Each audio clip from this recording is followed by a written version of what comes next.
Okay, I think it worked.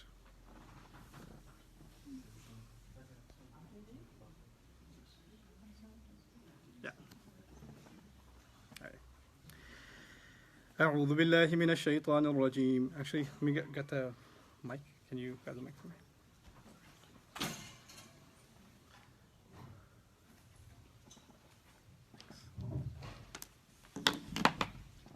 Oof, that's long.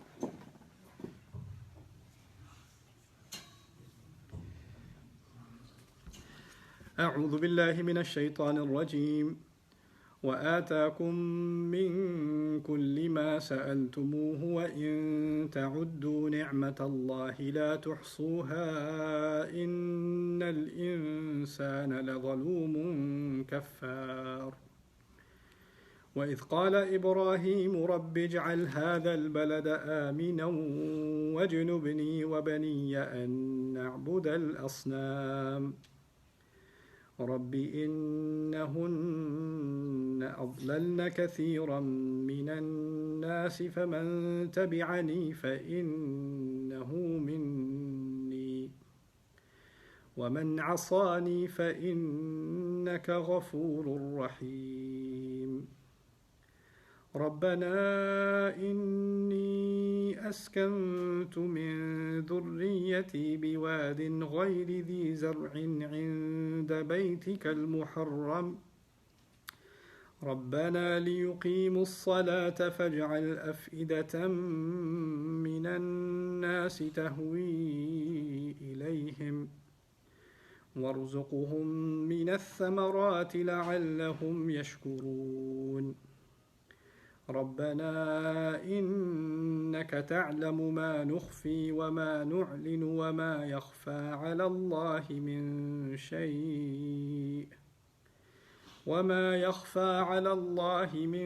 شيء في الأرض ولا في السماء الحمد لله الذي وهب لي على الكبر إسماعيل وإسحاق إن ربي لسميع الدعاء.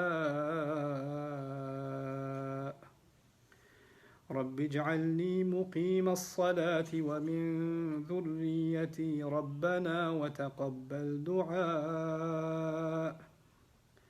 ربنا اغفر لي ولوالدي وللمؤمنين يوم يقوم الحساب. رب اشرح لي صدري ويسر لي أمري واحلل عقدة من لساني يفقهوا قولي. فالحمد لله رب العالمين والصلاة والسلام على أشرف الأنبياء والمرسلين وعلى آله وصحبه أجمعين. السلام علیکم ورحمۃ اللہ تعالیٰ وبرکاتہ. یہ ہماری اردو زبان کی دوسری نشست ہے. اس میں بھی ابراہیم علیہ السلام کی دعاؤں کے بارے میں کچھ ذکر ہوگا. آج کا حوالہ میں دے دوں آپ کو. پہلے سورہ ابراہیم سے ان آیات کا تعلق ہے. یہ سورہ ابراہیم کے آخر میں ہے اور ان میں ابراہیم علیہ السلام کی بڑی عمر کی دعا ہے. اس طرح بھی کہا جا سکتا ہے کہ ان کی عمر کی جو آخری دعائیں ہیں وہ یہاں پر مذکور ہیں. ان کی اصل میں 3 دعائیں ہیں اور 3 بڑی دعائیں ہیں. ایک کا ہم ذکر کر چکے ہیں جو ان کی کم عمری میں ہوئی تھی. دوسری صورت البقرہ میں کافی تفصیل سے ان دعاؤں کا ذکر ہے جب وہ کعبہ بنا رہے تھے تو اس وقت کا ذکر ہے. اور اب یہ اپنی بہت بڑی عمر میں آنے کے بعد انہوں نے یہ دعا کی ہے اور اس کی طرف اشارہ بھی ہے انہی آیات میں. الحمدللہ الذی وہب لی علی الکبر اسماعیل و اسحاق. اس رب کا شکر اور اس رب کی تعریف، اللہ کی تعریف جس نے مجھے بڑی عمر ہونے کے باوجود اسماعیل اور اسحاق کے تحفے دیے. تو اس کا ذکر ان آیات میں ہے. تو ان کی بڑی عمر کی بات ہو رہی ہے. ان دعاؤں کے شروع ہونے سے پہلے اللہ فرماتے ہیں وَآتَاكُم مِّن كُلِّ مَا سَأَلْتُمُوهُ. وہ تمہیں جو کچھ مانگتے ہو دیتا ہے اور جو کچھ تم مانگتے ہو وہ تم کو دیا ہے. وَإِن تَعُدُّوا نِعْمَةَ اللَّهِ لَا تُحْصُوهَا. اور اگر تم اللہ تعالیٰ کی نعمتوں کو گننے کی کوشش کرو. احصاء عربی میں کہتے ہیں کسی بوتل میں یا کسی کنٹینر میں آپ پتھر ڈالتے جائیں اور گنتے جائیں ایک ایک کر کے تاکہ گنتی خراب نہ ہو. گارنٹی ہوتی ہے. اس کو احصاء کہتے ہیں. تو وہ کہتے ہیں تم پوری طرح میری نعمتوں کو گن ہی نہیں سکتے. اس آیت میں نعمت کا لفظ مفرد استعمال ہوا یعنی ایک نعمت. ایک نعمت کتنی طرح سے تمہیں فائدہ دیتی ہے تم اس کو بھی نہیں گن سکتے. باقی نعمتوں کی کیا بات ہوئی. اگر جمع کی بات نعمتوں کا ذکر ہوا ہوتا تو اللہ فرماتے ہیں وَإِن تَعُدُّوا نِعَمَ اللَّهِ یا أَنْعُمَ اللَّهِ. نعم عربی میں کہتے ہیں نعمتوں کو، جمع کا لفظ ہے. انعم کہتے ہیں جمع کا لفظ ہے. نعمت اللہ، نعمت تو ایک نعمت ہوئی نا. ایک ہی نعمت کو تم پوری طرح نہیں گن سکتے تو باقی کا تو سوال ہی پیدا نہیں ہوتا. وَإِن تَعُدُّوا نِعْمَةَ اللَّهِ لَا تُحْصُوهَا، تم اس کو پوری طرح نہیں گن سکتے، اگر گننا بھی چاہو اس کا پوری طرح تم احاطہ نہیں کر سکتے. ان الانسان لظلوم کفار، انسان بہت ہی ظالم ہے. ظالم کا مقصد ہے وَدْعُوا شَيْءٍ فِي غَيْرِ مَحَلِّهِ، عربی میں کہتے ہیں کسی چیز کو اپنی غلط جگہ پر ڈالنے کو ظلم کہتے ہیں. وَدْعُوا شَيْءٍ فِي غَيْرِ مَحَلِّهِ، ظلوماً سے مراد ہے کہ انسان اپنی سوچ غلط جگہ ڈالتا ہے، اپنے احساسات غلط جگہ ڈالتا ہے. انسان زیادتی اپنے آپ سے کرتا ہے، دوسروں سے کرتا ہے. ہر زیادتی میں کیا ہوتا ہے، کسی کا کوئی حق ہوتا ہے وہ آپ نے کسی اور کو دے دیا، کوئی بات کرنے کی تھی وہ آپ نے نہیں کی، جو نہیں کرنے کی تھی وہ کر دی. یہی ہوتا ہے کہ جو چیز جہاں ڈالنی چاہیے تھی وہاں نہیں ڈالی، یا الفاظ ہوں یا سوچ ہو یا عمل ہو یا پیسے ہوں، جو بھی ہوں، ان تمام اسی کو ظلم کہتے ہیں. اس معاملے میں اللہ تعالیٰ نے ظلم اس لیے کہا ہے کہ تمہیں what happened? Oh, it's vertical, it's horizontal? Hold on. Let me try. Hold on. It should be in the middle? I'm trying. I'm working hard. Is this better? What is the internet saying now? Now I'm upside down? Hold on. Am I still upside down? I'm trying. I'm really working hard here. Let me see. Oh, I'm sideways. Right now? Okay. What about now? Okay, if there is some Hold comments on. coming out, Let's I'll see. let you know. Yeah, I think this is for my camera. No, it's not your camera. It's everybody's camera. I'm upside down. I'm this way. I'm going to mess around with I this. think okay, I think. Now it's okay? Yeah. Hold on. I just messed it up, so Yeah, right. I just did that. Okay. My dad is doing this for me, by the way. So, we're good? Yes. We're good. Okay. Hi, me again. Okay.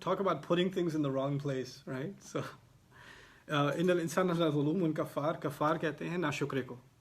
کافر کا لفظ عربی میں دو چیزوں کے لیے استعمال ہوتا ہے، کسی چیز کو دبانے کے لیے، دفنانے کے لیے، اور کسی چیز شکر کا یعنی نعمت کا کفران نعمت جسے کہتے ہیں ناشکری کرنا. تو یہاں کفار کے معنی ہے کہ انسان مانتا ہی نہیں کیا نعمت کی گئی ہے، اس کا اعتراف ہی نہیں کرتا، اس کو دبا کے رکھ دیتا ہے جیسے اس کو پتہ ہی نہیں کہ کیا نعمت کی گئی ہے. اور دوسرا ناشکری کرتا ہے. ان الانسان لظلوم کفار. ان دعاؤں میں داخل ہونے سے پہلے ایک چھوٹی سی بات کا میں ذکر کر دوں. ہم تو اللہ تعالیٰ سے ہمیشہ مانگتے ہیں، یا اللہ مجھے امتحان میں پاس کر دے، یا اللہ میری پروموشن کرا دے، یا اللہ میرا امیگریشن کے پیپرز تھرو ہو جائیں، جو بھی ہو جائے. کتنی دعائیں کرتے ہیں، کئیوں کی ہوتی ہیں، کئیوں کی نہیں ہوتی. تو اس آیت میں کیا لکھا ہے؟ وَآتَاكُم مِّن كُلِّ مَا سَأَلْتُمُوهُ. جو کچھ تم نے مانگا ہے تمہیں دے دیا گیا ہے. ایسا تو نہیں ہوا. تو یہ کیسے کہہ دیا اللہ تعالیٰ نے کہ جو کچھ مانگا تمہیں دے دیا گیا ہے؟ سائلہ کا لفظ عربی میں استعمال ہوتا ہے، سائل کہتے ہیں جس کو بہت ضرورت ہو، حاجت مند کو سائل کہتے ہیں. اور سائل کا مطلب صرف یہ نہیں ہے کہ مانگنا. سائل کا مطلب ہے تمہیں جن چیزوں کی ضرورت ہے وہ سب تمہیں دے دی گئی ہیں. اصل کہنے کا مقصد یہ ہے.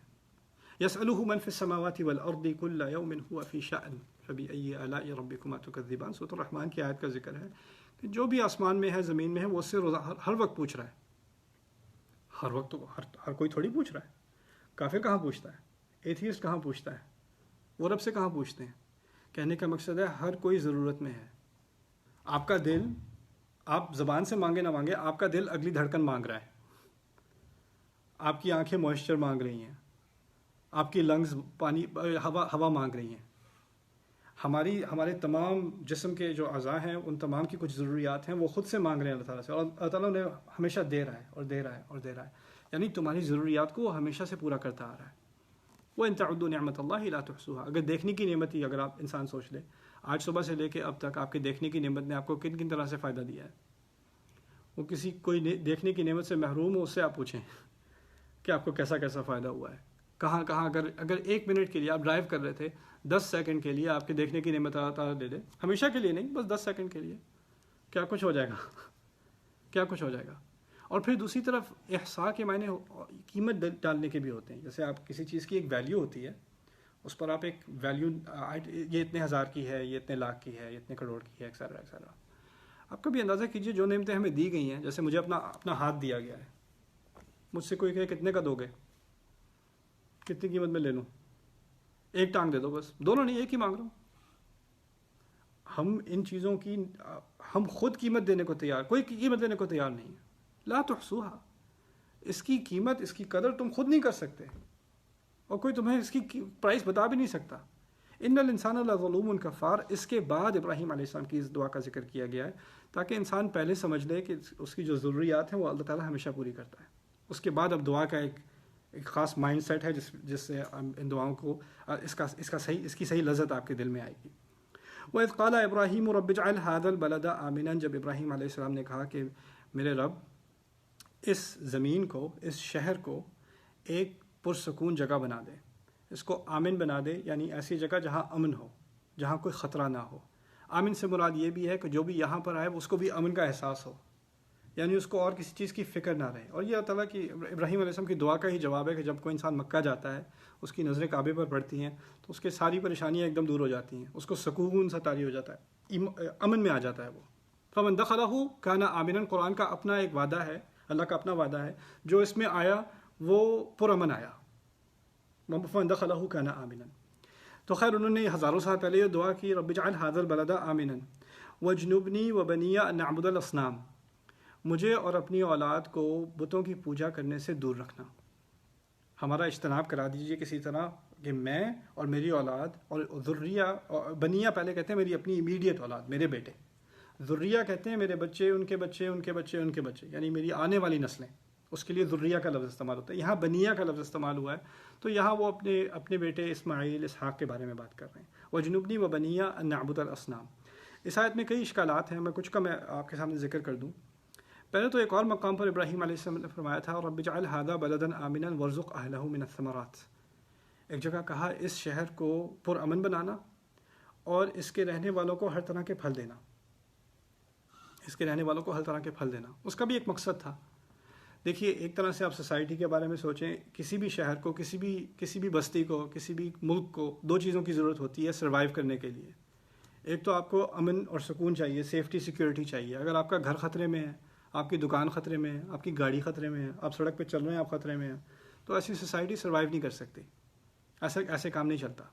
لیکن چلیں فرض کریں سیکیورٹی بھی ہے، پولیس وغیرہ بھی ہے، حکومت بھی ہے، لا اینڈ آرڈر بھی ہے، وہ تمام چیزیں ہیں، امن ہے، لیکن کام کرنے کو نہیں ہے، بزنس نہیں چل رہا، دکان نہیں چل رہی، آفیسز بند ہیں. پھل سے مراد ہے رزق. یعنی ایک طرف تو ہونا چاہیے پیس، امن ہونا چاہیے، دوسری طرف پراسپیرٹی یعنی خوشحالی ہونی چاہیے. وارزق اہلہ من الثمرات. ان کی حکمت میں یہ دو چھوٹی سی باتیں تھیں. اس شہر کو دو چیزیں دے دینا، ایک طرف سے امن و امان ہو، دوسری طرف سے اس کی خوشحالی ہو. اگر یہ دونوں چیزیں ہیں تو اس شہر میں کسی چیز کی فکر نہیں، اچھی زندگی گزرے گی لوگوں کی. لیکن اس اچھی زندگی کا فائدہ کیا؟ اب وہ بقرہ میں بات تھی، یہاں اس کا دوسرا پہلو ہے. اگر وہ دو چیزیں ہوں تو کوئی بھی انسان پہلے اگر آپ موو کرنا چاہیں، فرض کریں آپ نے کسی شہر سے کسی اور شہر موو کرنا ہے، آپ دو چیزیں تو نمبر 1 دیکھیں گے نا. یہ تو ٹاپ کی چیزیں ہیں. کیا رہنے میں سیف ہے؟ محلہ کیسا ہے؟ محلے میں ایک دو مشکوک قسم کے لوگ نظر آ گئے، یہاں نہیں موو ہونا ہم نے. امن نہیں ہے یہاں، یا شور بہت ہو رہا ہے، امن نہیں ہے، یہاں نہیں موو ہو سکتے. اور اگر امن بھی ہو لیکن وہاں کام کرنے کو کوئی نہیں، یہاں تو بزنس ہی نہیں چلے گا، یہاں تو جابز ہی کوئی نہیں ہے، وہاں موو ہونے کا فائدہ کوئی نہیں. تو انسان موو ہی ہوتا ہے ان دو چیزوں کے پیچھے تاکہ وہاں پر خوشحالی کی زندگی گزرے، اچھی زندگی گزرے.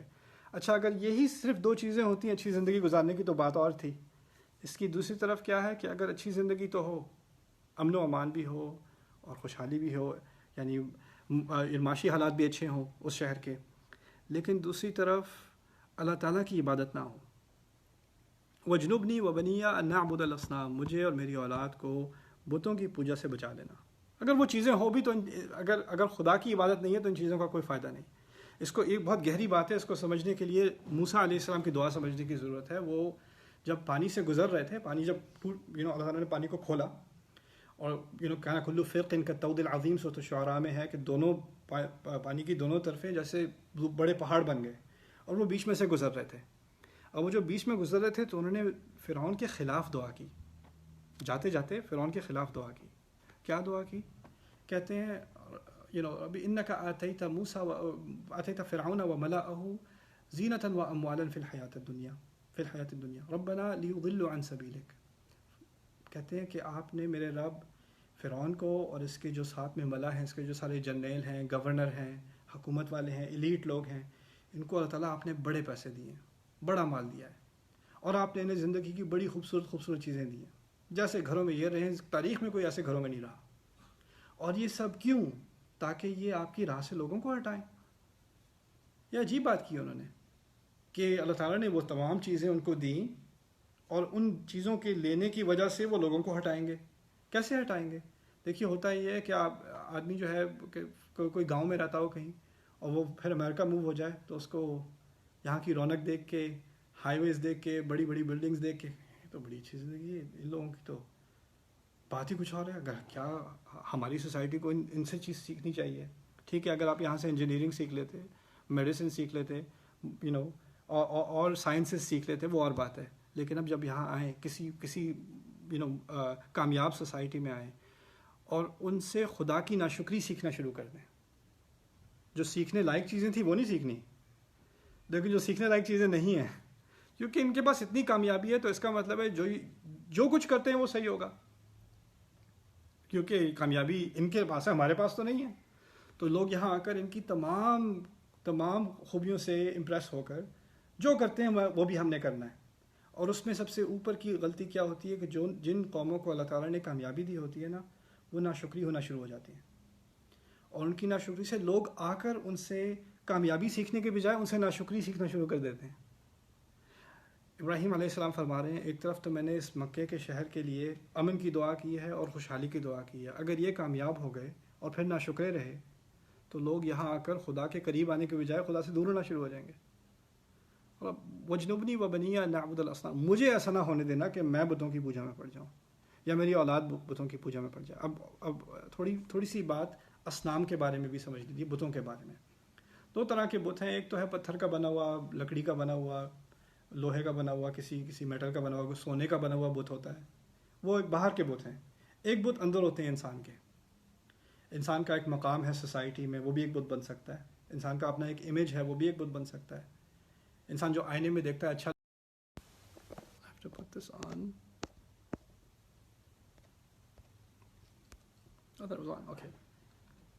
Still continuing. I got a call in the middle. Yeah, so many people say. They are saying, Yeah, you are on this side. I'm still on the side? Some people say. I don't know what to do about that. For me, it's right. Okay, it's okay. But in any case, ربی ان نعبد الاصنام، ایک بت اندر ہوتے ہیں انسان کے. پیسہ بھی بت بن سکتا ہے، دولت بھی بت بن سکتی ہے. آپ کا ایک سٹیٹس ہوتا ہے، انسان کہتا ہے میں نے اسی محلے میں رہنا ہے، اس نیبرہڈ میں رہنا ہے، میں نے یہاں پر اپنی بیٹی کی شادی کرانی ہے، اس ہال کو لینا ہے، ورنہ یہ نہیں کریں گے تو لوگ کیا کہیں گے. اور اس کی خاطر وہ سود پہ قرضہ لینے کو بھی تیار ہے، ادھار لینے کو بھی تیار ہے، حرام طریقے سے پیسے رشوت بھی لینے کو تیار ہے، ہر چیزوں پہ تیار ہو جاتا ہے کیونکہ اس نے وہ ایک کام کرنا ہے. وہ بندہ بن چکا ہے، وہ اس کے لیے ایک بت بن چکا ہے. اب وہ اس کے سامنے کچھ بھی کرنے کو تیار ہے. یہی بت ہوتا ہے نا کہ آپ کچھ بھی کرنے کو تیار ہیں. اللہ تعالیٰ فرماتے ہیں قرآن میں، اَرَأَيْتَ مَنِ اتَّخَذَ إِلَٰهَهُ هَوَاهُ أَضَلَّهُ اللَّهُ عَلَىٰ عِلْمٍ. آپ نے کبھی کسی ایسے کو دیکھا ہے جس کی اپنی خواہشات، جس کی اپنی جو ہوا کہتے ہیں کہ ایسی چاہتیں جو آتی ہیں اور جاتی ہیں. آپ نے کبھی ایسے انسان کو دیکھا جس کی ہوا، جس کی اس طرح کی خواہشات، جس کی حسرتیں اس کا خدا بن جاتی ہیں؟ اَرَأَيْتَ مَنِ اتَّخَذَ إِلَٰهَهُ هَوَاهُ وَأَضَلَّهُ اللَّهُ عَلَىٰ عِلْمٍ. اور اللہ اس کو گمراہی میں جانے دیتا ہے اس کے باوجود کہ اس کے پاس علم ہو. یہ بھی نہیں کہ کوئی جاہل ہے کہ وہ غلط خداؤں کے پیچھے پڑ گیا، علم ہونے کے باوجود ان راستوں میں نکل جاتا ہے. وَأَضَلَّهُ اللَّهُ عَلَىٰ عِلْمٍ وَخَتَمَ عَلَىٰ سَمْعِهِ وَقَلْبِهِ وَجَعَلَ عَلَىٰ بَصَرِهِ غِشَاوَةً. اس کے بعد اللہ تعالیٰ اس کے دل پر، اس کے سننے پر اور اس کے دل پر مہر ڈال دیتا ہے، اور پھر اس کی آنکھوں کے سامنے ایک پردہ پڑ جاتا ہے. یعنی اس کو کوئی حقیقت دکھا بھی دے تو وہ کہے گا میں تو جانتا ہوں، مجھے تو پہلے ہی علم ہے، مجھے کیا بتاؤ گے تم. وہ اندھے ہونے میں ہی خوش ہو جاتا ہے. فَمَن يَهْدِهِ مِن بَعْدِ اللَّهِ أَفَلَا تَذَكَّرُونَ. اس کو خدا کے بعد کون ہدایت دے گا؟ تم یہ نصیحت لیتے کیوں نہیں، سمجھتے کیوں نہیں؟ یہ بہت گہری بات کی گئی ہے. ابراہیم علیہ السلام اپنے بارے میں کہہ رہے ہیں کہ مجھے ڈر ہے کہ میں بتوں کی پوجا میں نہ پڑ جاؤں، مجھے اپنی اولاد کی فکر ہے کہ میں بتوں کی پوجا میں نہ پڑ جاؤں. اگر ان کو اتنی فکر ہے، اور وہ ایک تو ہوتا ہے مصنوعی سی دعا کو کہنے کی دعا، لیکن جب ابراہیم علیہ السلام دعا کرتے ہیں تو اس میں خلوص ہے. وہ خلوص سے ڈرے ہوئے ہیں، باقاعدہ ڈرے ہوئے ہیں کہ وہ بتوں کی پوجا میں نہ پڑ جائیں، ان کی اولاد بتوں کی پوجا میں نہ پڑ جائے. اگر ان کو یہ ڈر ہے تو ہم کیا چیز ہیں؟ ہم کیسے اپنے آپ سے کہہ سکتے ہیں کہ ہمیں اس کی کوئی فکر نہیں کرنی چاہیے؟ ابراہیم علیہ السلام کی سنت جو ہمیں یہاں سیکھنے کو ملی ہے وہ یہ ہے کہ ہم کبھی اپنے آپ کو اپنے بارے میں یہ مت سمجھے کہ ہمارا دل ان بتوں سے، ان چھپے ہوئے بتوں سے پاک ہے. ان کو ہمیشہ توڑنا پڑتا ہے، ان کو بار بار توڑنا پڑتا ہے. وَجْنُبْنِي وَبَنِيَّ أَن نَعْبُدَ الْأَصْنَامَ رَبِّ إِنَّهُنَّ أَضْلَلْنَ كَثِيرًا مِنَ النَّاسِ. میرے رب انہوں نے بہت لوگوں کو گمراہ کیا ہے. ہنّا سے اصل میں کیونکہ اصنام جو ہے اس کو کہتے ہیں عربی میں غیر عاقل، یعنی کوئی زندہ چیز نہیں ہے. پتھر ہے، درخت ہے، یہ زندہ چیزیں نہیں سمجھی جاتی، چیزیں سمجھی جاتی ہیں. ان کے لیے ہاں استعمال ہوتا ہے، یعنی انها اضلت كثيرا من الناس. عربی میں یہاں استعمال ہوا ہے انهن اضللن كثيرا من الناس. ہن الضمیر للتفخیم. اردو میں آسان اسلوب میں سمجھنے کی بات یہ ہے کہ ان کے دل میں جو نفرت ہے ان بتوں کی وہ ظاہر کی گئی ہے ان الفاظ سے.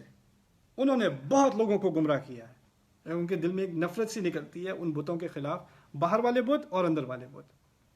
پھر کہتے ہیں فمن تبعنی فانہ منی. جس نے میری جس نے میری اطاعت کی، میرے پیچھے آیا، میرا اتباع کیا، وہ مجھ میں سے ہے. عجیب الفاظ ہیں، مجھ میں سے ہیں. فانہ منی یہ عربی کا ایک محاورہ ہے کہنے کے لیے کہ یہ میرے خاندان میں سے ہے، یہ میرے گھر والوں میں سے ہے. انہ منی کا مطلب ہوتا ہے یہ میرے قبیلے سے ہے، میری قوم سے ہے، میرے لوگوں میں سے ہے. یہاں انہوں نے ایک بات پہلے تو شروع کی تھی اپنے بیٹوں سے، اس کے بعد آگے بات پھیلا کر کہی کہ دنیا میں کہیں بھی کوئی بھی ہو جو میرے راستے پر نکلے، اپنے دل کے بتوں کو توڑ دے اور آگے نکلے، تو میرا رب ان کو میرے گھرانے کا ہی ماننا، جیسے وہ میرے ہی گھرانے کے ہیں، میری فیملی ہیں. اسی دعا کا جواب ہے کہ جب ہمیں ابراہیم علیہ السلام کا ذکر قرآن میں ملتا ہے تو کئی مقامات پر اللہ تعالیٰ فرماتے ہیں فَاتَّبِعُوا مِلَّةَ إِبْرَاهِيمَ حَنِيفًا. فَاتَّبِعُوا مِلَّةَ أَبِيكُمْ إِبْرَاهِيمَ. ملت ابیکم ابراہیم، تم اپنے باپ ابراہیم کی ملت یعنی اس کا دین اختیار کرو. ملت عربی میں قوم کو نہیں کہتے، ملت دین کو کہتے ہیں، مذہب کو کہتے ہیں. تم اپنے والد ابراہیم، اپنے باپ ابراہیم علیہ السلام کا دین استعمال کرو، وہ تمہارے اب ہیں. انہوں نے اس دعا میں کہا تھا کہ جو میرا راستہ اختیار کرے گا وہ میری اولاد ہے، اس کو میرا ہی سمجھیں آپ. فإنہ منی. ومن عصانی، اور جو نہیں کرتا، جس نے میری نافرمانی کی. اب کہنے کی توقع تو یہ تھی جو میری پیروی کرے گا، جو میرے پیچھے چلے گا، وہ مجھ میں سے ہے، وہ میرے خاندان میں سے ہے، اس کو میں اپنا مانتا ہوں. اور جو نہیں کرتا وہ میرا اس کے ساتھ کوئی تعلق نہیں ہے، اس سے میں اپنے آپ کو الگ کرتا ہوں. لیکن یہ نہیں کہا فإنک غفور الرحیم. پھر تو آپ ہی معاف کرنے والے ہیں، آپ تو بے شک معاف کرنے والے ہیں، رحم کرنے والے ہیں. جس نے میری نافرمانی بھی کی، ہو سکتا ہے بعد میں نافرمانی کے بعد کبھی بعد میں فرمانبرداری پر آ جائے، وہ تو آپ کے ہاتھ میں ہے. میں کیسے اس پر اپنا فیصلہ شائع کر دوں؟ میں تو صرف کہتا ہوں کہ جو ہیں جن کو یہ رستہ نصیب ہوا ہے ان کی حق میں میں بات کر دوں کہ ان کو میرے ساتھی سمجھنا. جس طرح میں اپنے بچوں کی دعا کر رہا ہوں اسی طرح انہی کی کر رہا ہوں. یہ بات ہو رہی ہے، بات اپنے بچوں سے شروع ہوئی تھی، اس کے بعد ہم تک پہنچ گئی. فإنہ منی ومن عصانی فإنک غفور الرحیم.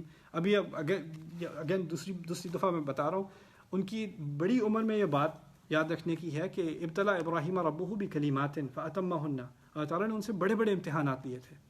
بلا نہیں لی تھی، ابتلا لی تھی. ابتلا مبالغے کو کہتے ہیں عربی میں، یعنی بہت بڑے امتحان لینا. اور انہوں نے تمام کے تمام امتحان پاس کیے. آپ کو ان کے امتحانات کا ذکر، آپ کو معلوم ہے کیا امتحانات تھے. اب ان کا ذکر کرتے ہوئے وہ کیا کہتے ہیں؟ ربنا انی اسکنت من ذریتی بواد غیر ذی زرع عند بیتک المحرم. میرے رب، میں نے اپنے گھرانے میں سے کچھ اولاد اپنی اس ایسی وادی میں ان کو یہاں پر آ کر آباد کیا. اسکنت من ذریتی، ان میں سے اپنی اولاد میں سے کچھ کو یہاں آ کر آباد کیا، ایسی وادی میں غیر ذی زرع، جس میں کوئی زراعت نہیں ہے، کوئی پودا نہیں اگتا، کوئی گھاس پھوس نہیں ہے. مکے کی بات ہو رہی ہے. پھر کہا عند بیتک المحرم، آپ کے محرم گھر کے بالکل ساتھ، آپ کے گھر کے آس پاس میں نے اپنی اولاد کو یہاں مقیم کیا ہے. یہ ذکر ہو رہا ہے جب اسماعیل کو چھوڑ کر آئے تھے صحرا میں. نہ اس وقت یہاں کوئی دور تک لیس بہا داع ولا مجیب، عربی میں کہتے ہیں کوئی سننے والا سنانے والا دور دور تک کوئی نہیں. وہاں چھوڑ کر جب آئے تھے اس کا ذکر ہو رہا ہے. یہ نہیں کہا کہ رب تو نے مجھے اپنے گھرانے کو اکیلا یہاں چھوڑا تھا، مجھے تو ڈر تھا کہ وہ یہاں مر جائیں گے، میں نے کتنا بڑا امتحان پاس کیا. نہیں، بلکہ اس امتحان کو وہ ایسے ذکر کر رہے ہیں جیسے بڑی نعمت ہے. میں نے اپنی اولاد کو ایسی جگہ جہاں کچھ نہیں اگتا صرف ایک وجہ سے یہاں پر چھوڑا، کیونکہ اب مجھے سمجھ آئی، آپ کی حکمت اب سمجھ آئی. اس وقت نہیں سمجھ آئی تھی، اس وقت نہیں کہا تھا کعبہ بنانا، اس وقت کہا تھا یہاں ان کو چھوڑ دو. بعد میں اپنا گھر بنوایا. اب بڑی عمر میں وہ ساری چیزیں ہو چکی. انگلش میں کہتے ہیں ہائنڈسائٹ از 20/20، پیچھے دیکھو تو ساری بات نظر آتی ہے. اب تو پوری حکمت نظر آ رہی ہے. تو اب سمجھ میں آیا، میں نے اس وادی میں جہاں کچھ اگتا نہیں ہے، ابھی تو کہا تھا نا کہ پچھلی دعا میں کہ ان کو ہر طرح کے پھل کھلانا، اب سمجھ میں آیا کیوں کھلانا، کیونکہ یہاں کو پھل اگتا نہیں ہے، کہاں سے آئیں گے؟ عرب سے آنے، رب ہی نے لانے ہیں، پھر تو میری طرف ان کی طرف سے تو کچھ اگے گا نہیں خود سے۔ تو پھر کہتے ہیں عند بیتک المحرم، اب مجھے حکمت سمجھ آئی اس کیوں میری اولاد یہاں چھوڑی گئی تھی۔ آپ کی حکمت میں تھا کہ یہاں آپ کا گھر بنے، اور یہاں پر یہ کیوں ہو؟ اگر دیکھیے، اگر آپ کے آباء و اجداد کسی ایسی جگہ رہتے تھے جہاں اب امن نہیں رہا، تو اگلی جنریشن کیا کرتی ہے؟ وہاں سے موو ہو جاتی ہے، کہیں اور مقیم ہو جاتے ہیں، لوگ ہجرت کر لیتے ہیں۔ اگر امن و امان بھی ہے لیکن کام نہیں ہے، معاشی حالات خراب ہیں، لڑکے کو جاب نہیں مل رہی، تو وہ باہر کہیں موو ہو جاتا ہے۔ السلام علیکم ورحمۃ اللہ۔ تو یہاں پر ربنا لیقیموا الصلاۃ، میرے رب میں نے ان کو یہاں پر یعنی نسل بعد نسل بعد نسل کئی جنریشنز ان کو یہیں پر چھوڑا، کیوں؟ تاکہ یہ نماز قائم کریں۔ نماز قائم کرنے، یہ آخری بات آج آپ سے کروں گا، انشاءاللہ اس باقی دعا کو بعد میں مکمل کریں گے۔ نماز قائم کرنے کا کیا مطلب ہے؟ نماز قائم کرنے کے کئی فوائد، اس تعبیر کے کئی فوائد ہیں۔ ایک تو ہے خود نماز پر پابند ہونا، وہ اس کا عام ظاہر معنی ہے، وہ سب کو سمجھ میں آتا ہے، لیقیموا الصلاۃ۔ لیکن اقامت الصلاۃ اصل میں لیصلوا سے مختلف ہے، کہ وہ نماز پڑھیں۔ یہ نہیں کہا کہ وہ نماز پڑھیں، یہ کہا ہے کہ وہ نماز قائم کریں۔ تو اس قائم کرنے میں اور پڑھنے میں کیا فرق ہے؟ جب آپ نماز قائم کرتے ہیں، آپ نے دیکھا ہوگا کہ جب اقامت ہوتی ہے تو کہا جاتا ہے اقامت الصلاۃ، اقیم الصلاۃ، نماز کی اقامت دے دو، نماز کو قائم کرو۔ اور جب قائم کرنی ہوتی ہے تو اور لوگ بھی نماز میں شامل ہوتے ہیں۔ جب اقامت دی جاتی ہے تو آپ اکیلے نہیں ہوتے، اور لوگ بھی شامل ہوتے ہیں۔ کہنے کا مقصد ہے کہ یہ میری اولاد جو ہے، یہ صرف خود نماز نہ پڑھے، یہ ایسے ہوں کہ ان کی وجہ سے اور بھی نماز کی طرف آ جائیں، اللہ تعالیٰ سے ان کا تعلق بن جائے۔ یقیم الصلاۃ کا مطلب ہے کہ یہ نماز کے پابند ہی نہ ہوں، لیکن نماز سکھانے والے ہوں، نماز کی طرف لوگوں کی رغبت دلانے والے ہوں۔ ایسے لوگ بنا میری اولاد کو کہ ان کی وجہ سے لوگ اللہ تعالیٰ کے ساتھ لو لگا لیں، اللہ تعالیٰ کے ساتھ ان کا واسطہ ہو جائے۔ اور واسطے کا لفظ، تعلق کا لفظ عربی میں صلہ ہے، اسی سے صلاۃ نکلتا ہے۔ صلاۃ اصل میں کہتے ہیں کنیکشن کو، دو چیزوں کا آپس میں ربط ہو، اسے صلاۃ کہا جاتا ہے۔ لیقیم الصلاۃ کی دوسرے معنی یہ بھی ہیں، نہ صرف یہ کہ وہ نماز قائم کریں، کہ وہ اللہ تعالیٰ سے اپنا رابطہ اور اپنے ذریعے دوسروں کا رابطہ قائم کریں، ان لوگوں کے پاس آ کر اور بھی اللہ تعالیٰ کے قریب آتے چلے جائیں۔ ربنا لیقیم، اس لیے یہاں پر ہیں۔ یہاں کوئی اکنامک وجہ نہیں ہے رہنے کی، یہاں کوئی موسم اتنا اچھا نہیں ہے کہ یہاں رہنا چاہیں، لیکن میری اولاد کی یہ ان کی وراثت ہے کہ وہ لوگوں کے دلوں کو اس طرف مائل کریں گے۔ اسی لیے آگے کی بات سمجھ میں آئے گی، فجعل افئدۃ من الناس تہوی الیہم، اسی وجہ سے، اس کو فا سببیہ کہتے ہیں، اس وجہ سے لوگوں کے دلوں میں ان کے لیے ایک نرمی ڈال دے کہ لوگ ان کی طرف مائل ہو جائیں، ہر طرح کے لوگ، الناس تہوی الیہم۔ ان کو معلوم تھا کہ یہ کوئی ایسی جگہ نہیں ہے جہاں کوئی قوم قائم ہوگی، یہاں پر تو یہ تو صحرا ہے، یہاں تو اگر آئیں گے بھی لوگ تو گزرتے ہوئے چلے جائیں گے۔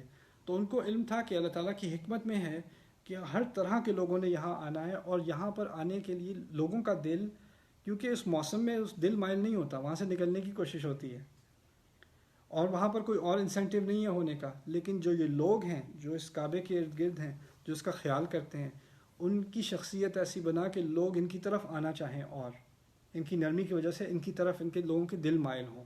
فجعل افئدۃ من الناس تہوی الیہم، یہ ایک بہت باریک طریقے سے ایک تنقید بھی ہے قریش کی، کیونکہ ان کے دل بڑے سخت تھے، وہ یتیموں کو دھکا دیا کرتے تھے، لا یحض علی طعام المسکین، یدعو الیتیم، وہ یتیم کو دھکا دے رہے ہیں، کسی مسکین کو کھانے کی کوئی ترغیب نہیں دیتے۔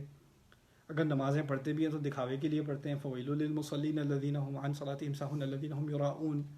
چھوٹی چھوٹی چیزوں میں بھی اپنے کسی کو صدقہ دینے میں ان کو تکلیف ہوتی ہے، وَيَمْنَعُونَ الْمَاعُونَ، یعنی وہ نرم دل کے لوگ نہیں ہیں۔ ابراہیم علیہ السلام کی دعا اسی شہر کے بارے میں ہے، ان لوگوں کو سب سے نرم دل بنانا تاکہ لوگ ان کی طرف آئیں، اور ان کی طرف آنے کا مقصد ہوگا وہ خدا کے ساتھ ان کی لو لگ جائے گی۔ یہاں سوچنے کی بات یہ ہے کہ اللہ تعالیٰ ابراہیم علیہ السلام نے یہ نہیں کہا کہ ان لوگوں کا دل کعبے سے منسلک کر دے، کعبہ بنوایا تھا نا، کعبے سے منسلک نہ کر، ان لوگوں کا دل لوگوں سے منسلک کر۔ بڑی گہری بات کی ہے انہوں نے کہ اصل میں دین کی طرف جب دل نرم ہوتا ہے وہ لوگوں سے ہوتا ہے۔ اگر ہمارے دین، جو لوگ ابراہیم علیہ السلام کے دین، جن کو ان کا دین وراثت میں ملا، جیسے ہم ہیں، اگر ہمارا سلوک، ہمارا بات کرنے کا طریقہ، ہماری پرسنالٹی، جس طریقے سے ہم لوگوں سے ملتے ہیں، فیملی سے ملتے ہیں، دوستوں سے ملتے ہیں، اگر اس میں نرمی نہ ہو تو ہمیں ابراہیم علیہ السلام کے دین سے کوئی وابستگی نہیں ہے، ہم سمجھے نہیں وہ ہے کیا دین۔ کیونکہ اگر واقعی ہم سمجھ گئے کہ ہم کعبے والے لوگ ہیں، جو یہ گھر بنوایا گیا ہے ہم اسی تراث میں سے ہیں، تو پھر اس کا مقصد hold on a second, it's a really good song.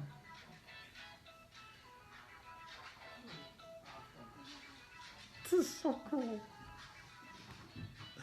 Okay. Sorry. Fun interruptions. Doesn't bother me, but okay. فَجْعَلْ أَفْئِدَةً مِّنَ النَّاسِ تَهْوِي إِلَيْهِمْ کہنے کا مقصد ہے کہ اگر ہم ابراہیم علیہ السلام کی ملت میں سے ہیں تو پھر ہمارے دل بھی ایسے ہونے چاہیے، ہماری شخصیت بھی ایسی ہونی چاہیے کہ لوگ ہمارے پاس آنا چاہیں، لوگ ہمارے ساتھ وقت گزارنا چاہیں، اور جب وہ گزارنا چاہیں گے تو پھر بعد میں نماز کی تلقین بھی ہو جائے گی، لِيُقِيمُوا الصَّلَاةَ فَجْعَلْ أَفْئِدَةً مِّنَ النَّاسِ تَهْوِي إِلَيْهِمْ وَارْزُقْهُم مِّنَ الثَّمَرَاتِ لَعَلَّهُمْ يَشْكُرُونَ.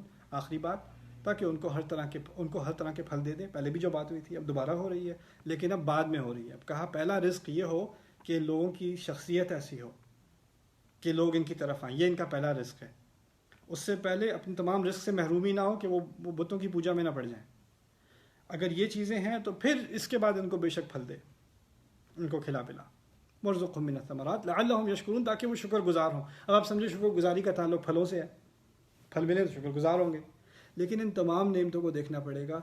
ایسے لوگ جن کو ذمہ داری دی گئی ہے کہ ان کی وجہ سے لوگ اللہ تعالیٰ کے ساتھ منسلک ہوں گے، اس کا انہیں شکر کرنا چاہیے. اس بات کا شکر کرنا چاہیے کہ لوگوں کے دل ان کی طرف نرم ہیں، لوگ ان کے پاس آتے ہیں، لوگ ان سے نصیحت لیتے ہیں، لوگ ان سے دوستی کرتے ہیں، لوگ ان سے بات چیت کرتے ہیں، لوگوں کے دل میں ان کے اچھے خیال ہیں، اچھا اوپینین ہے ان کے بارے میں. یہ بھی اللہ تعالیٰ کی طرف سے بڑا رزق ہے. کبھی کبھار یہ رزق پھل سے یا کھانے سے زیادہ بڑا رزق ہوتا ہے. اس کے بعد ان کو پھل ملتے ہیں، یعنی جو جسمانی غذا ہے، جو جسمانی رزق ہے وہ بھی ملتا ہے. اس کے بارے ان تمام چیزوں کو اکٹھا کر کے تاکہ وہ ان تمام چیزوں کے شکر گزار ہوں. لعلہم یشکرون، یہ ان کی دعا تھی اپنے آنے والی نسلوں کے بارے میں. اور وہ کوئی بھی جو ان کی ملت کو کا اتباع کرے گا، اللہ تعالیٰ ہمیں ان میں سے شامل کرے. بارک اللہ لی ولکم. السلام علیکم ورحمۃ اللہ تعالیٰ وبرکاتہ. سائڈ ویز.